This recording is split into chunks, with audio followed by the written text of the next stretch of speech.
اعوذ باللہ من الشیطان الرجیم بسم اللہ الرحمن الرحیم الحمد للہ رب العالمین الرحمن الرحیم مالک یوم الدین ایاک نعبد و ایاک نستعین اہدنا الصراط المستقیم صراط الذین انعمت علیہم غیر المغضوب علیہم ولا الضالین آمین رب اشرح لی صدری ویسر لی امری واحلل عقدۃ من لسانی یفقہوا قولی اللہم فقہنا فی الدین اللہم فقہنا فی الدین اللہم فقہنا فی الدین ربی زدنی علما ربنا زدنا علما اللہم صلی علی محمد وعلی آل محمد كما صليت على إبراهيم وعلى آل إبراهيم إنك حميد مجيد اللهم بارك على محمد وعلى آل محمد كما باركت على إبراهيم وعلى آل إبراهيم إنك حميد مجيد۔ آیت نمبر 161 سے لے کے تلاوت کریں مبرہ 165 تک۔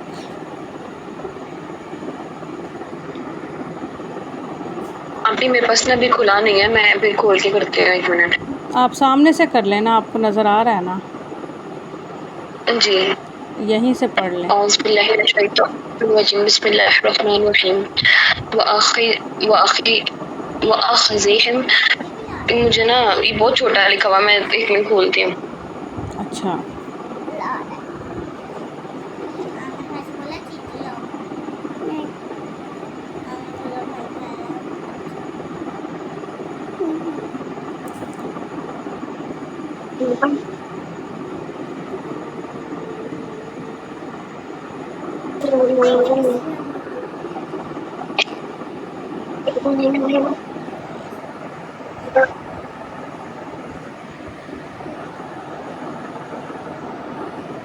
آواز نہیں آ رہی ہے آپ کی مبرہ؟ جی جی جی، وہ میں نے کر لیا اوپن۔ ٹھیک ہے۔ اعوذ باللہ من الشیطان الرجیم، بسم اللہ الرحمن الرحیم۔ وآخذہم الربا وقد نہوا عنہ وأکلہم اموال الناس بالباطل وأعتدنا للکافرین منہم عذابا علیما لیکن الراسخون فی العلم منہم والمؤمنون یؤمنون بما انزل الیک وما انزل من قبلک والمقیمین الصلاة والمؤتون الزکاة والمؤمنون باللہ والیوم الآخر اولئک سنؤتیہم اجرا عظیما انا اوحینا الیک کما اوحینا الی نوح والنبیین من بعدہ وأوحینا إلی إبراہیم وإسماعیل وإسحاق ويعقوب والأسباط وعیسیٰ وأیوب ویونس وہارون وسلیمان وآتینا داود زبورا ورسلا قد قصصناهم عليك من قبل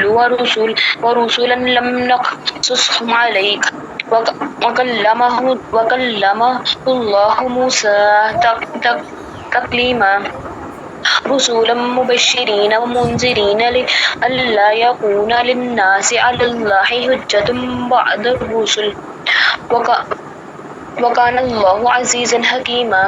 لكن الله يشهد بما أنزل إليك أنزله بعلمه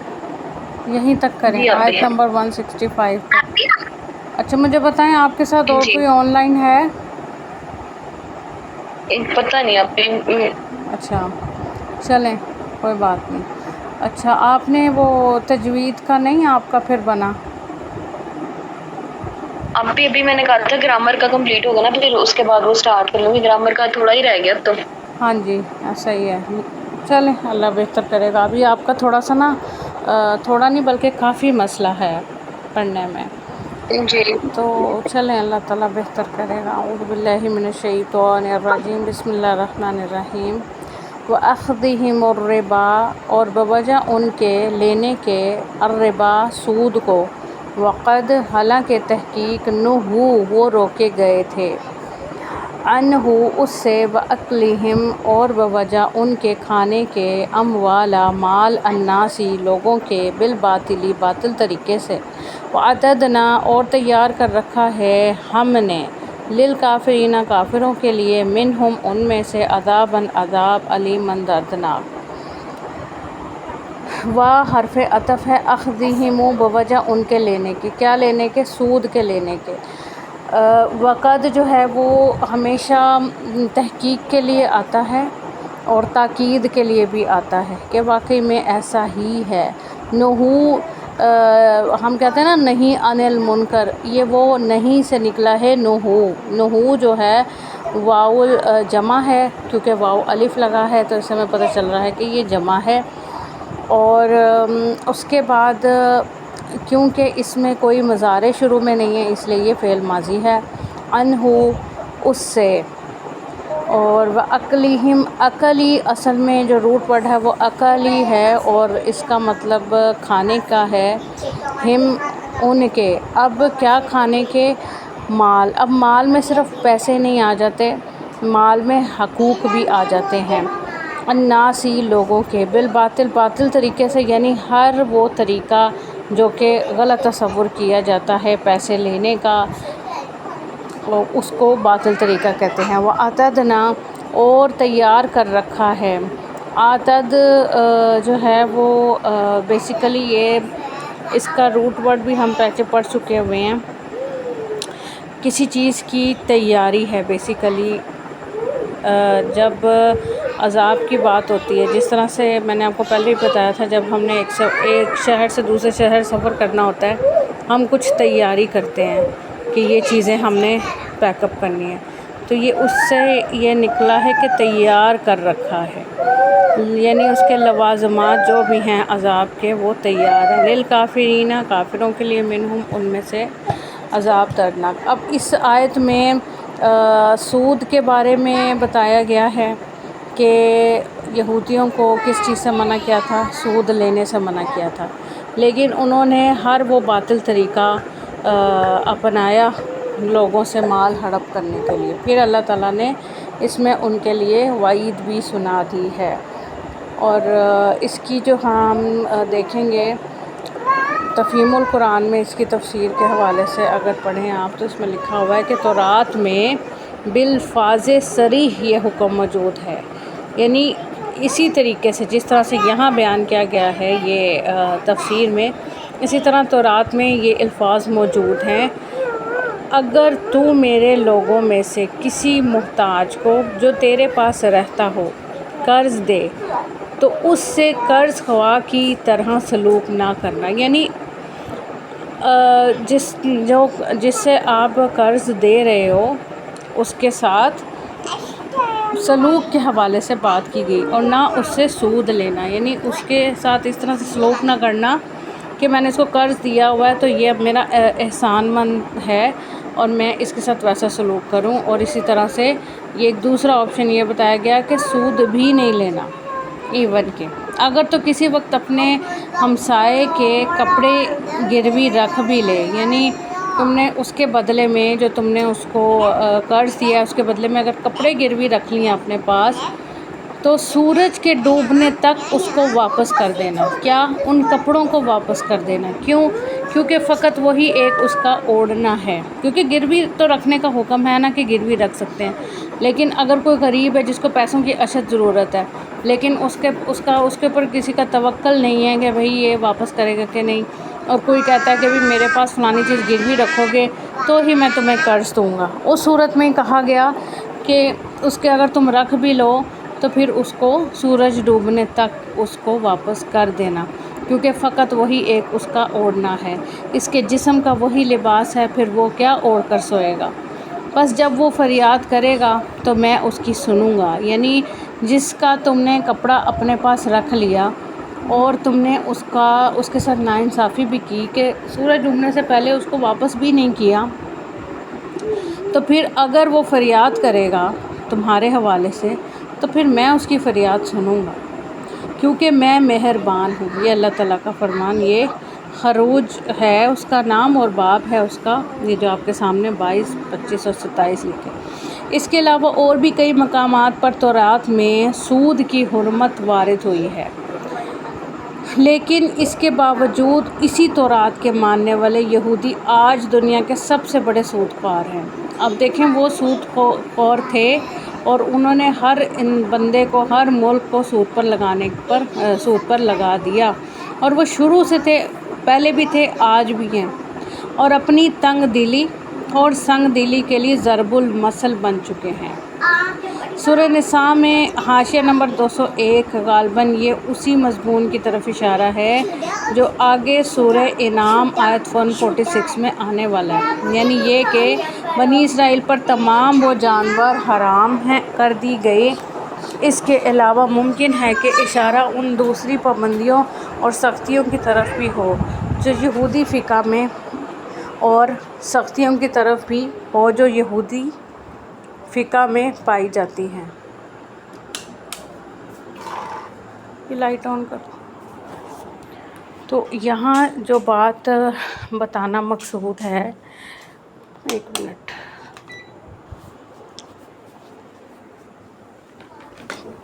کہ جب سورۃ الانعام آپ پڑھیں گے آیت نمبر 146، وہاں پر آپ اس حوالے سے حکم ایک پائیں گے کہ جو جانور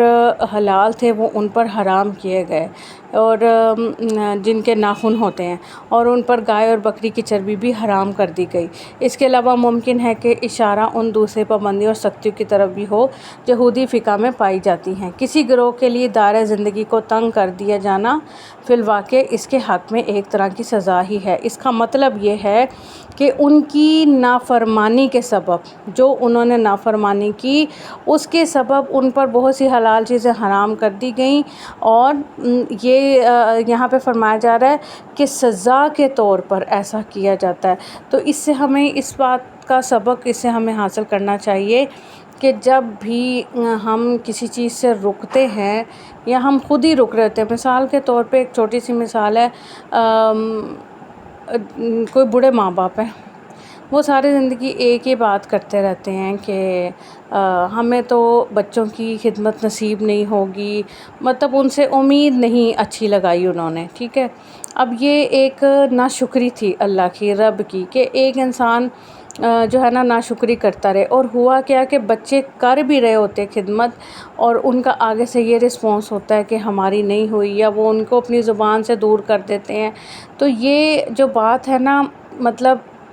انہوں نے چاہتے ہوئے بھی خدمت کو اویل نہیں کیا، اس میں ناشکری کی وجہ سے اپنا نقصان خود ہی کر بیٹھے۔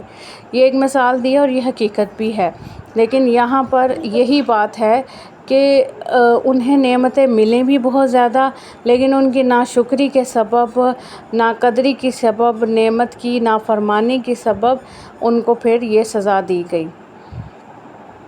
اب اسی آیت میں، یعنی اس قوم کے جو لوگ ایمان اور اطاعت سے منحرف اور بغاوت اور انکار کی روش پر قائم ہیں، ان کے لیے خدا کی طرف سے دردناک سزا تیار ہے۔ جو آخری بات ہم نے پڑھی، دنیا میں بھی اور آخرت میں بھی۔ اب دنیا میں بھی ان کے لیے اللہ تعالیٰ نے سزا رکھی، اور آخرت میں بھی۔ ہم سمجھتے ہیں کہ یہودی جو ہیں آج، جو ان کا جو ہمیں نظر آ رہا ہے کہ وہ بہت ہی سکسیسفل زندگی گزار رہے ہیں، جبکہ یہاں فرما دیا گیا ہے کہ دنیا میں بھی اور آخرت میں بھی ان کے لیے دردناک سزا ہے۔ بظاہر جو چیزیں نظر آتی ہیں بعض اوقات ویسی ہوتی نہیں ہیں۔ دنیا میں جو عبرتناک سزا ان کو ملی اور مل رہی ہے، وہ کبھی کسی دوسری قوم کو نہیں ملی۔ 2000 برس ہو چکے ہیں، برس تو سال کو کہتے ہیں نا، کہ زمین پر کہیں ان کو عزت کا ٹھکانہ میسر نہیں۔ یہ ہمیں پتہ ہے کہ ان کا پچھلا ریکارڈ یہ رہا ہے کہ وہ ہمیشہ فلسطین کے سے نکالے جانے کے بعد ہر جگہ سے وہ ذلیل و خوار ہوتے رہے ہیں، کسی بھی سلطنت نے انہیں قبول نہیں کیا، اور وہاں سے ان کو نکالا گیا۔ اب ایک چھوٹی سی جگہ میں اسرائیل میں ان کی آبادی، اور اب بھی وہ یہی کوشش کر رہے ہیں کہ کسی کے ساتھ ملا کے عیسائیوں کے ساتھ تو ہم یہ کریں، جبکہ عیسائیوں کے ساتھ ان کی شروع سے نہیں بنتی، لیکن اب اگر بنی ہے تو اس کی ریزن کیا ہے، اور یہ یہاں پر بات ہے۔ لیکن یہ جب ان کے ساتھ بھی یہ، کیونکہ ان کی فطرت میں ہے کہ یہ جن کے ساتھ ہوتے ہیں انہیں ہی نقصان پہنچاتے ہیں، جب یہ ان کو بھی نقصان پہنچائیں گے تو ان سے بھی ذلت حاصل کر کے ہی رہیں گے۔ دنیا میں تتر بتر کر دیے گئے ہیں اور ہر جگہ غریب الوطن ہیں۔ کوئی دور ایسا نہیں گزرتا جس میں وہ دنیا کے کسی نہ کسی خطے میں ذلت کے ساتھ پامال نہ کیے جاتے ہوں، اور اپنی دولت مندی کے باوجود کوئی جگہ ایسی نہیں جہاں انہیں احترام کی نگاہ سے دیکھا جاتا ہو۔ کہیں پر بھی انہیں احترام کی نظر سے یہودیوں کو نہیں دیکھا جاتا۔ پھر غضب یہ ہے کہ قومیں پیدا ہوتی ہیں اور مٹتی ہیں مگر اس قوم کو موت بھی نہیں آتی۔ یعنی موت اس سے مراد یہ ہے کہ یہ قوم کی اس کا جو نام و نشان ہے وہ دنیا کی صفحہ ہستی سے مٹ بھی نہیں رہا، لیکن اس کو مسلسل ذلت مل رہی ہے۔ اس کو دنیا میں لا یموت فیہا ولا یحییٰ کی سزا دی گئی ہے کہ نہ ان کے لیے موت ہے اس میں اور نہ ان کے لیے زندگی ہے، اور بلکہ اس کو سزا بنا دی گئی تاکہ قیامت تک دنیا کی قوموں کے لیے ایک زندہ نمونہ عبرت بنی رہے اور اپنی سرگزشت سے یہ سبق دیتی رہے کہ خدا کی کتاب بغل میں رکھ کر خدا کے مقابلے میں باغیانہ جسارتیں کرنے کا یہ انجام ہوتا ہے۔ یعنی کتاب کو بھی پکڑا ہوا ہے لیکن اس کے ساتھ کیا سلوک ہے ان کا، باغیانہ، بغاوت والا، اور اس وجہ سے ان کو یہ ان کا انجام اللہ نے بتایا۔ رہی آخرت تو انشاءاللہ وہاں کا عذاب اس سے بھی زیادہ دردناک ہوگا۔ پر جو شبہ فلسطین کی اسرائیلی ریاست کے قیام کی وجہ سے پیدا ہوتا ہے اسے رفع کرنے کے لیے ملاحظہ سورہ آل عمران آیت 112۔ تو یہ جو سورہ آل عمران کی بات کی گئی ہے اس کو ہم ضرور دیکھیں گے کہ سورہ آل عمران میں آیت نمبر 112 میں کیا لکھا ہے، تاکہ آپ کو بات جو ہے وہ واضح ہو جائے۔ ایک منٹ،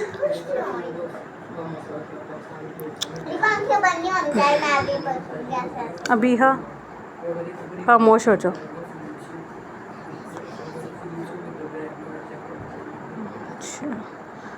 میں نے اس کا اسکرین شاٹ لینا تھا اور میں اس کا اسکرین شاٹ لینا بھول گئی۔ اچھا، آیت نمبر 112 یہ ہے کہ ضربت علیہم الذلہ، کہ ان پر ہر جگہ ذلت کی مار پڑی، الا یہ کہ اللہ تعالیٰ کی یا لوگوں کی پناہ میں ہوں، یہ غضب الہی کے مستحق ہو گئے اور ان پر فقیری ڈال دی گئی۔ عبدالمجید یہاں سے چلے جاؤ۔ یہ اس لیے کہ یہ لوگ اللہ تعالیٰ کی آیتوں سے کفر کرتے تھے اور بے وجہ انبیاء کو قتل کرتے تھے۔ یہ بدلہ ہے ان کی نافرمانی اور زیادتیوں کا، یعنی ان کا جو اصل جو ان کے عمل تھے وہ اس آیت میں ہمیں ملتے ہیں۔ اچھا، تو امید ہے کہ یہ آیت آپ کو واضح ہو گئی۔ آیت نمبر 162 ہے کہ لیکن الراسخون، اب یہاں اس آیت میں کس کے بارے میں بتایا جا رہا ہے؟ راسخون فی العلم کے بارے میں، کہ ان کے کمپیریزن میں بتایا گیا کہ لیکن جو راسخون فی العلم ہے، پچھلی آیت کو کنٹینیوٹی کے ساتھ لیتے ہوئے۔ دوسری بات یہ ہے کہ سود کی جو بات ہے نا، سود یہاں پر بتایا جا رہا ہے کہ ایک تو سود حرام کیا گیا ہے، ٹھیک ہے، دوسرا اس آیت میں اور یہ بھی واضح کیا گیا تھا کہ جو شراب اور اس طرح کی جتنی چیزیں ہیں ان کا بالکل حرام قرار دے دیا گیا تھا۔ یہ شراب کے حوالے سے یہی والی آیت ہے جس میں جو ہے نا خمر اور یہ میسر، جوا اور یہ سود، یہ سب حرام قرار دیے گئے۔ اب یہاں پر لیکن الراسخون فی العلم کے ساتھ کمپیریزن کیا گیا۔ اب یہ لوگ کون ہوتے ہیں جو راسخون فی العلم ہوتے ہیں؟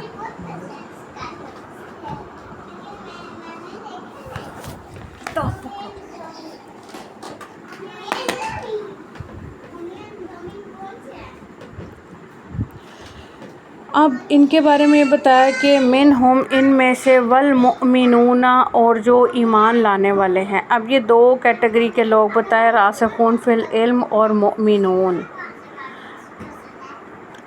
کیا بتایا گیا کہ مؤمنون جو ایمان لانے والے ہیں، یؤمنون وہ ایمان لاتے ہیں۔ اب مؤمنون میں آپ دیکھیں کہ میم لگا، جو پہلا لگا ہے نا، امن سے پہلے میم ہے نا، حمزہ میم نون، آمینو سے پہلے میم ہے۔ اس سے یہ کیا ظاہر کر رہا ہے؟ مفعول، کہ یہ مفعول ہے، یعنی اس کو ہم جو اس کا ترجمہ ہے وہ اس طرح سے کرتے ہیں کہ جو ایمان لانے والے ہیں، لیکن جب یہ ہو جائے گا یؤمنون جس میں یا مضارع لگ جاتا ہے، اس کا ترجمہ وہ ایمان لاتے ہیں یا لائیں گے، بما اس پر جو انزلا نازل کیا گیا، الیکا طرف آپ کے، وما اور جو انزلا نازل کیا گیا، من قبل کا آپ سے پہلے، والمقیمین۔ اب یہاں پر ایک بات ذرا غور طلب ہے کہ پہلے جو بات ہوئی تھی وہ مرفوع حالت میں ہے، واو نون لگا ہے، یؤمنون وہ ایمان لاتے ہیں، اس سے پہلے بھی مؤمنون جو ایمان لاتے ہیں، لیکن یہاں پر مقیمین یعنی کہ منصوب،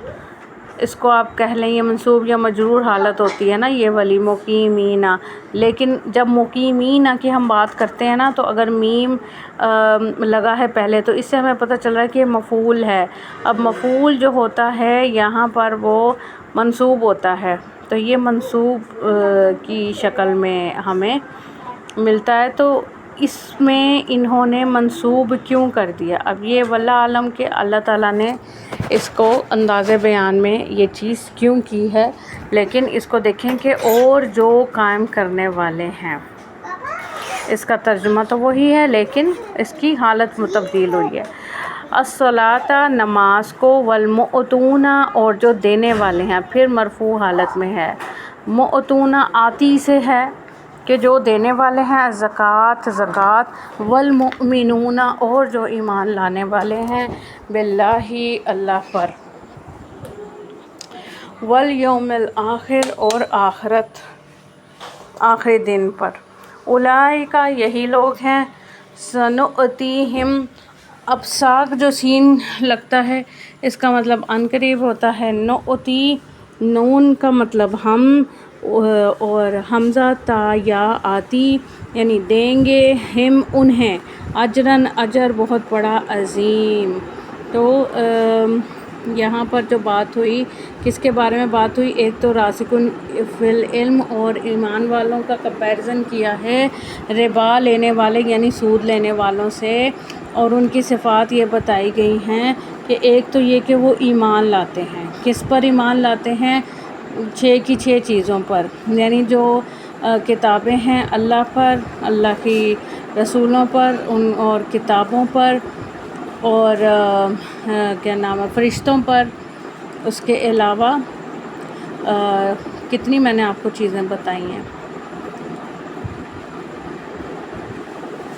جو ایمان لانے والوں کی جو چیزیں ہیں اس میں نمبر 1 اللہ پر، رسولوں پر، کتابوں پر، فرشتوں پر، آخرت پر، اور ایک اور چیز کیا ہوتی ہے؟ 5 چیزیں تو یہ ہیں، 5 چیزیں ہیں اور ان کے اوپر ایمان لاتے ہیں ایمان والے، اور کیا کرتے ہیں؟ قائم کرتے ہیں نماز اور زکوٰۃ دیتے ہیں، اور پھر یہ وہی جو آگے آپ کو ایمان کی جو ایمان لانے والے ہیں ان کے بارے میں۔ اب راسخون فی العلم کے بارے میں جو ڈیٹیل بتائی گئی ہے کہ ان کے اندر علم اس طرح سے پیوست ہوتا ہے کہ وہ لوگ جو بھی عمل کرتے ہیں، راسخون فی العلم لوگ، اس میں ہر صورت میں انہوں نے اللہ تعالیٰ کے لائے ہوئے حکم کو فالو کرنا ہوتا ہے، چاہے وہ نفس کے اوپر کتنا ہی بھاری کیوں نہ ہو، اور انہوں نے ہر صورت اس عمل سے رک جانا ہوتا ہے جو بے شک ان کے نفس اس کو چاہتا ہو لیکن اللہ تعالیٰ کے حکم کے خلاف ہو، اس سے وہ رکتے ہی ہیں ہر صورت۔ تو راسخون فی العلم وہ ہوتے ہیں کہ علم اس طرح سے ان کے خون میں جو ہے وہ پیوست ہوتا ہے، یعنی ان میں سے جو لوگ کتب آسمانی کی حقیقی تعلیم سے واقف ہیں اور ہر قسم کے تعصب،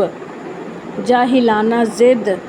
آبائی تقلید، اب تعصب میں وہ ساری نافرمانیاں آ جاتی ہیں جو اپوزٹ وے میں جا رہی ہیں، اور جاہلانہ ضد میں وہ نفس کی پیروی آ جاتی ہے، اور آبائی تقلید میں آباء و اجداد کی جو بتائی ہوئی چیزیں ہیں وہ آ جاتی ہیں، اور نفس کی بندگی میں بھی کہ نفس کے پیچھے بھاگنے والا، کہ اس کی بندگی سے بھی آزاد ہو کر کہ نفس کی پرواہ ہی نہیں کی، اس امر حق کو سچے دل سے مانتے ہیں۔ کون؟ راسخون فی العلم، جس کا ثبوت آسمانی کتابوں سے ملتا ہے۔ ان کی روش کافر اور ظالم یہودیوں کی عام روش سے بالکل مختلف ہے۔ ان کو بیک نظر محسوس ہو جاتا ہے کہ جس دین کی تعلیم پچھلے انبیاء علیہ السلام نے دی تھی اسی کی تعلیم قرآن دے رہا ہے، اور اسی لیے وہ بے لاگ یعنی کچھ بھی سوچے سمجھے بغیر حق پرستی کے ساتھ دونوں پر ایمان لاتے ہیں، یعنی پچھلی کتابوں پر بھی، زبور، تورات، انجیل پر بھی ایمان لاتے ہیں، اور قرآن پاک پر بھی ایمان لاتے ہیں، اور اس کے علاوہ جو ہے اس میں بحث یا ٹیڑھ پن کوئی نہیں نکالتے جیسے کہ یہودیوں نے نکالی۔ پھر اس میں یہ بھی بتایا گیا کہ اولئک سنؤتیہم اجرا عظیما، کہ انہی کے لیے اللہ کے ہاں اجر عظیم ہے، بہت بڑا اجر ہے، اور یہ سب سے بڑی بات ہے۔ آیت نمبر 163، انا بے شک ہم، اب انا میں دو نون ہیں، ایک نون میں بے شک ہے اور ایک نون الف نا ہے، جس کا مطلب ہے ہم نے، اوحینا وحی کی ہم نے،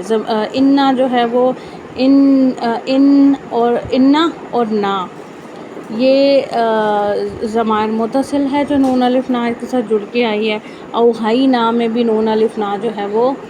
ضمیر متصل ہے، اور الیکا جو ہے وہ طرف آپ کے، کما جیسا کہ، کما کا مطلب ہوتا ہے مثل، اوحینا وحی کی ہم نے، الا طرف نوح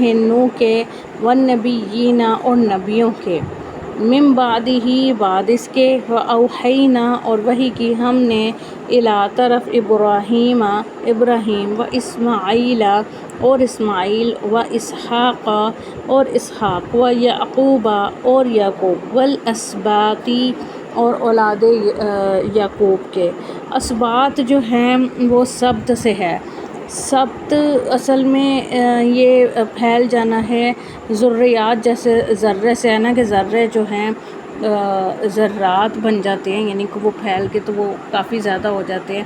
اسی طرح سبت بھی اسی طرح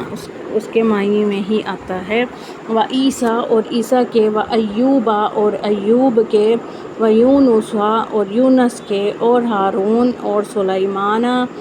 سلیمان کے، و آتینا اور دی ہم نے داؤد کو زبوراً زبور۔ اب یہاں پر جو بات کی گئی ہے، اللہ تعالیٰ نے اس بات کی یہاں پہ شہادت خود دی ہے کہ ہم نے وحی کی تھی ان سب کی طرف، ان کی طرف بھی کی تھی، اور پھر آخر میں آپ صلی اللہ علیہ وسلم کی طرف بھی اسی طرح وحی کی ہے۔ اور اس سے یہ بتانا مقصد ہے جب سارے پیغمبروں کے نام کہ محمد صلی اللہ علیہ وسلم کوئی انوکھی چیز لے کر نہیں آئے ہیں، قرآن پاک جو لے کر آئے ہیں وہ کوئی انوکھی چیز نہیں لائے ہیں، کلمہ توحید کے ساتھ آئے ہیں، مطلب یہ وہی چیزیں ہیں جو پہلے بھی آئی تھیں، لیکن ان کا یہ دعویٰ نہیں ہے کہ میں دنیا میں پہلی مرتبہ ایک نئی چیز پیش کر رہا ہوں، یعنی آپ صلی اللہ علیہ وسلم نے یہ دعویٰ نہیں کیا کہ میں کوئی نئی چیز لایا ہوں، یہ وہی سب کچھ تھا جو پہلے تھا، بلکہ دراصل ان کو بھی اسی ایک منبع علم سے ہدایت ملی ہے جس سے تمام پچھلے انبیاء علیہ السلام کو ہدایت ملتی رہی ہے، اور وہ بھی اسی ایک صداقت اور حقیقت کو پیش کر رہے تھے جسے دنیا کے مختلف گوشوں میں پیدا ہونے والے پیغمبر ہمیشہ سے پیش کرتے چلے آئے ہیں۔ وحی کے معنی میں ہے اشارہ کرنا، دل میں کوئی بات ڈالنا، خفیہ طریقے سے کوئی بات کہنا، یا پھر پیغام بھیجنا۔ اسی طرح اسی آیت کے جو دوسرا حصہ جس میں بائبل میں زبور کے نام سے جو کتاب پائی جاتی ہے وہ ساری کی ساری زبور داؤد نہیں ہے، اس میں بکثرت جو مضامیر ہیں وہ دوسرے لوگوں کے بھی بھر دیے گئے ہیں، ٹھیک ہے، انہوں نے اس میں تبدیلی کر دی ہوئی ہے اور وہ اپنے اپنے مصنفین کی طرف منسوب ہیں، یعنی اس میں جتنی بھی چیزیں لکھی ہوئی ہیں اس میں ان کے مصنف کے بارے میں کہ یہ اس مصنف نے یہ بتایا، اس مصنف نے یہ بتایا، کیونکہ انہوں نے اس میں ایڈ اپ کر دی چیزیں۔ البتہ جن مضامیر پر تصریح ہے کہ وہ حضرت داؤد کے ہیں، یعنی جن کے بارے میں ہے کہ وہ کچھ صحیح ہیں مطلب احکامات، ان کے اندر فی الواقع کلام حق کی روشنی محسوس ہوتی ہے۔ جاؤ تو اس میں یہ جو بات ہے نا کہ اس میں حق کی روشنی کہتے ہیں کہ واضح ہو جاتی ہے جو واقعی میں رب کی طرف سے کلام ہے۔ اسی طرح بائبل میں امثال سلیمان، یعنی حضرت سلیمان علیہ السلام کے بارے میں جتنی مثالیں بتائی گئی ہیں ان کے نام سے جو کتاب موجود ہے اس میں بھی اچھی خاصی آمیزش پائی جاتی، یعنی ملاوٹ ہے، اور اس کے آخری جو 2 باب ہیں وہ صریحاً الحاقی ہیں، مگر اس کے باوجود ان امثال کا بڑا حصہ صحیح اور برحق معلوم ہوتا ہے۔ ان 2 کتابوں کے ساتھ ایک اور کتاب حضرت ایوب علیہ السلام کے نام سے بھی بائبل میں درج ہے، لیکن حکمت کے بہت سے جواہر اپنے اندر رکھنے کے باوجود اسے پڑھتے ہوئے یہ یقین نہیں آتا کہ واقعی حضرت ایوب علیہ السلام کی طرف اس کتاب کی نسبت صحیح ہے، کیونکہ اس میں حضرت ایوب علیہ السلام کے بارے میں جو چیزیں بتائی گئیں وہ کچھ حد تک چینج ہے، اس لیے کہ قرآن میں اور خود اس کتاب کی ابتدا میں حضرت یعقوب علیہ السلام کے جس صبر عظیم کی تعریف کی گئی ہے اس کے بالکل برعکس وہ ساری کتاب ہمیں یہ بتاتی کہ حضرت ایوب علیہ السلام اپنی مصیبت کے زمانے میں اللہ تعالیٰ کے خلاف سراپا شکایت بنے ہوئے تھے، ٹھیک ہے۔ اور حضرت ایوب علیہ السلام کے بارے میں اب آپ لوگوں کو ٹاسک دیا جائے گا اس دفعہ کہ آپ لوگوں نے سرچ کرنا ہے، آپ لوگ جو ہے وہ سرچ کریں گے، چاہے انٹرنیٹ سے کریں، لیکن جو بھی انٹرنیٹ سے سرچ کریں، چاہے چیٹ جی پی ٹی سے کریں، لیکن اس کا ریفرنس ڈھونڈیں، اور ریفرنس ڈھونڈ کے جہاں سے وہ آیا ہے انفارمیشن اس کو اس ریفرنس سے دیکھیں کہ یہ کہاں سے لی ہے اور کس نے لکھا ہے اور کیا لکھا ہے۔ تو یہ ٹاسک آپ کو ملے گا، مختلف پیغمبروں کے بارے میں یہ آپ لوگوں نے کرنا ہے۔ حضرت ایوب علیہ السلام اپنی مصیبت کے زمانے میں اللہ تعالیٰ کے خلاف سراپا شکایت بنے ہوئے تھے، حتیٰ کہ ان کے ہم نشین انہیں اس امر پر مطمئن کرنے کی کوشش کرتے تھے کہ خدا ظالم نہیں ہے، مگر وہ کسی طرح مان کر نہ دیتے تھے۔ ان صحیفوں کے علاوہ بائبل میں انبیاء بنی اسرائیل کے 17 صحف کی جمع صحائف اور بھی درج ہیں جن کا بیشتر حصہ صحیح معلوم ہوتا ہے۔ صحف بیسیکلی یہ وہ صحیفوں کے بارے میں ہی ہیں، خصوصاً پھر یہ جو نام بتائے ہیں بسائیہ، یرمیہ اور حزقیل اور آموس اور بعض دوسرے صحیفوں میں تو بکثرت مقامات ایسے آتے ہیں جنہیں پڑھ کر آدمی کی روح وجد کرنے لگتی ہے۔ وجد کا مطلب ہوتا ہے محسوس ہونے لگتی ہے کہ روح ہمارے اندر ہے۔ ان میں الہامی کلام کی شان صریح طور پر محسوس ہوتی ہے، یعنی محسوس ہوتا ہے کہ یہ ایک اللہ کا الہامی کلام ہے۔ ان کے اخلاقی تعلیم اور ان کا شرک، اخلاقی، ٹھیک ہے، اخلاقی نہیں، اخلاقی تعلیم، ان کا شرک کے خلاف جہاد، ان کا توحید کے حق میں پرزور استدلال اور ان کی بنی اسرائیل کے اخلاقی زوال پر سخت تنقیدیں پڑھتے وقت آدمی یہ محسوس کیے بغیر نہیں رہ سکتا کہ اناجیل میں حضرت مسیح علیہ السلام کی تقریریں اور قرآن مجید اور یہ صحیفے ایک ہی سر چشمے سے نکلی ہوئی سوتے ہیں، ٹھیک ہے، اس کی ڈیفرنٹ شاخیں ہیں بیسیکلی، یہ کہا جا رہا ہے۔ تو اس میں جو انہوں نے بتایا کہ جو ہم نے آیت میں چیزیں پڑھی، اس بات کی میں نے آپ کو بتایا کہ دلیل دی گئی کہ جو پچھلے پیغمبروں پر نازل ہوا وہی آپ صلی اللہ علیہ وسلم لے کے آئے ہیں، کچھ بھی نیا نہیں لے کر آئے۔ آیت نمبر 164 ہے وَرُسُلًا، اور کئی رسول۔ اب رسولن جو ہے وہ رسل کی جمع ہے، کئی رسول۔ اب یہاں اسم نکیرہ ہے، یہ تنوین ہے، اس سے معلوم ہو رہا ہے، اور اس کا ترجمہ ہم نے کئی رسول کیا، ٹھیک ہے، نہیں تو ہمیں اگر یہ ہوتا سنگولر تو اسی طرح اس کی ہوتی کہ ایک رسول۔ قد تحقیق قصصنا، اب قصص قصوں سے ہے، ذکر کیا نون کھڑی زبر نا ہم نے، ہم ان کا، علیکا آپ پر، من قبلو من سے، قبلو اس سے پہلے، ورسولن اور کئی رسول، لم نہیں، نقصصہم ہم نے ذکر کیا ان کا، علیکا آپ پر، وکلم اور کلام کیا۔ اب کلمہ میں دیکھیں تینوں میں زبر ہے، اور اس سے پتہ چل رہا ہے کہ یہ فعل ماضی ہے، اور فعل ماضی میں ہم ترجمہ کرتے ہیں اس نے کلام کیا، ٹھیک ہے،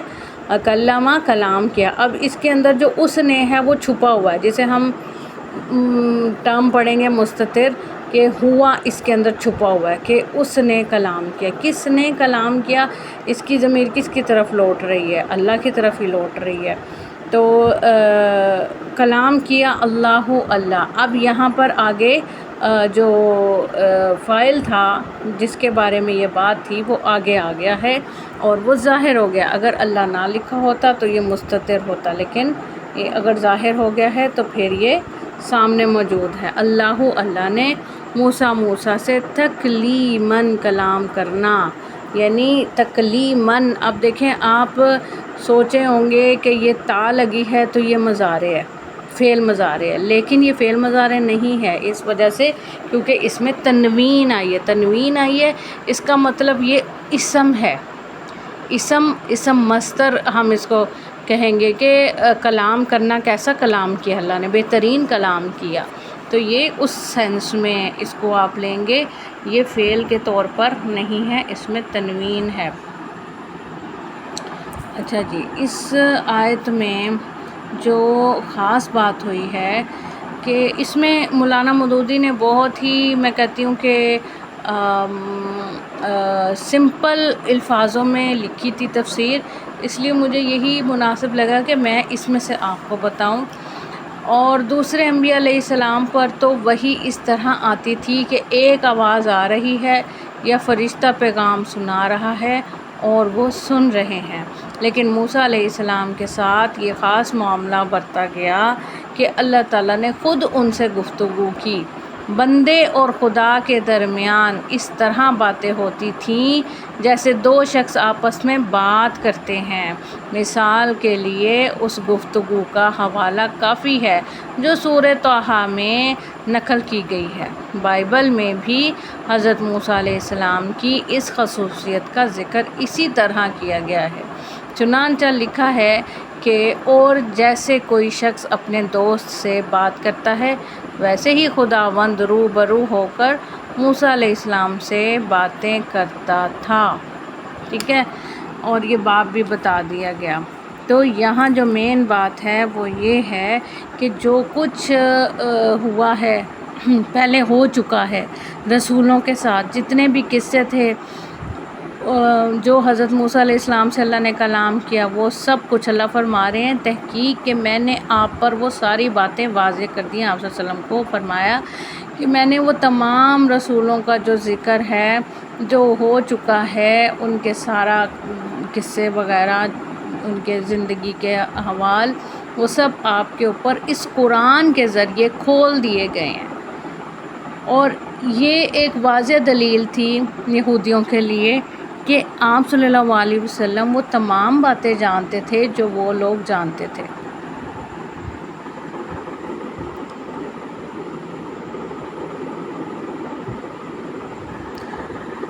اچھا، یہ آپ کی یہاں پہ اینڈ ہو گئی ہے اور یہ آخری آیت رہ گئی ہے، ریکارڈنگ آپ کو مل جائے گی اس میں کہ رسولاً، یہ رسول تھے مبشرین جو خوشخبری دینے والے، ومنذرین اور ڈرانے والے، تاکہ نہ ہو للناس لوگوں کے لیے علی اللہ حجتاً کوئی حجت بعد الرسول رسولوں کے، وکان اور ہے اللہ عزیزاً بہت زبردست، حکیماً بہت حکمت والا۔ تو یہاں پر جو بات کی گئی ہے کہ اس میں جو صفت بتائی گئی ہے رسولوں کی، تو وہ یہ ہے کہ ان رسولوں کا کیا کام تھا؟ صرف وہ یہ کہ جو لوگ خدا کی بھیجی ہوئی تعلیم پر ایمان لائیں اور اپنے رویے کو اس کے مطابق درست کر لیں، انہیں فلاح اور سعادت کی خوشخبری سنا دو۔ یعنی جو رسولوں پر ایمان لائیں اور ان کی بتائے ہوئے راستے پر عمل کرنے لگ جائیں، ان کو کیا سنا دو؟ خوشخبری۔ 1 منٹ۔